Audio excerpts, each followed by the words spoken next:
Hello friends, welcome back to our channel. ఇవాల్టి మన special recipe మామిడికాయ పప్పు. ఈ వీడియోలో చూపించిన విధంగా చెయ్యండి, టేస్ట్ చాలా బాగుంటుంది. ఒక్కసారి ఈ విధంగా ట్రై చేయండి. ఈ వీడియోని ఎక్కడ కూడా స్కిప్ చేయకుండా చివరి వరకు చూడండి. మామిడికాయ పప్పు చేసుకోవాలంటే ముందుగా మామిడికాయ అంతా కూడా ఇలా పీల్ ఆఫ్ చేసుకొని చిన్న చిన్న ముక్కలుగా కట్ చేసి రెడీగా పెట్టుకోండి.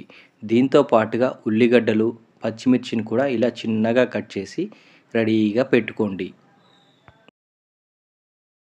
ఇప్పుడు స్టవ్ పైన ఒక ప్యాన్ పెట్టుకొని ఇది కొద్దిగా హీట్ అయిన తర్వాత ఒక గ్లాస్ కందిపప్పును ఇందులో వేసుకోండి. ఇలా వేసుకున్న తర్వాత ఒక 2 నిమిషాల పాటు ఈ కందిపప్పు అంతా కూడా బాగా వేయించండి. ఇలా వేయించటం వల్ల పప్పు చాలా టేస్టీగా ఉంటుంది.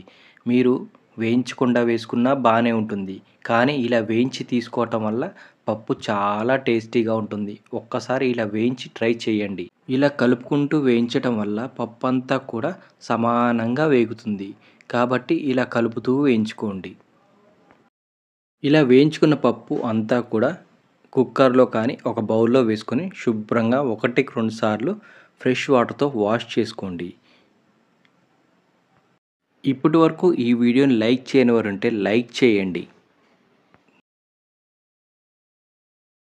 ఇలా పప్పు అంతా వాష్ చేసుకున్న తర్వాత ఒక గ్లాస్ కందిపప్పుకి 2 గ్లాసుల వాటర్ని పోయండి.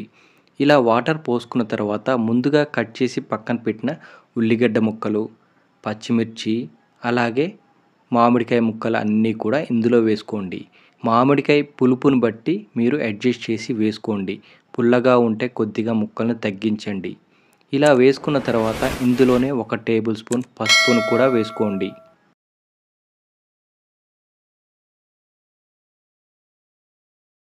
కొద్దిగా కొత్తిమీర, అలాగే కరివేపాకును కూడా వేయండి. ఇవి వేసుకున్న తర్వాత ఒకసారి బాగా మిక్స్ చేసుకొని కుక్కర్ పైన మూత పెట్టి ఒక 5 విజిల్స్ వచ్చే వరకు ఉడికించుకోండి. కుక్కర్లో ఆవిరి అంతా పోయిన తర్వాత మాత్రమే మూత తీయండి. పప్పు అంతా ఉడికిన తర్వాత ఇందులో 2 టేబుల్ స్పూన్ ఉప్పు వేయండి. ఉప్పు అనేది కల్లుప్పు వేస్తే పప్పు చాలా బాగుంటుంది. అది మీ రుచికి తగ్గట్టుగా అడ్జస్ట్ చేసి వేసుకోండి. అలాగే ఒక 2 టేబుల్ స్పూన్ కారం కూడా వేసుకోండి. కారం కూడా మీ రుచికి తగ్గట్టుగా అడ్జస్ట్ చేసి వేసుకోండి. ఇలా ఇవన్నీ వేసుకున్న తర్వాత పప్పులో మిక్స్ అయ్యేలాగా బాగా గరిటె పెట్టి ఇలా మెదపండి.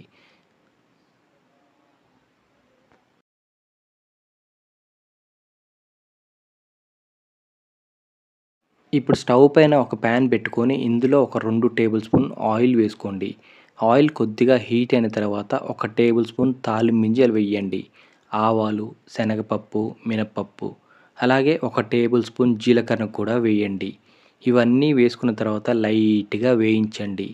ఇది వేగిన తర్వాత ఇందులోనే కొద్దిగా ఉల్లిగడ్డలు, కరివేపాకును కూడా వేసి లైట్గా వేయించండి.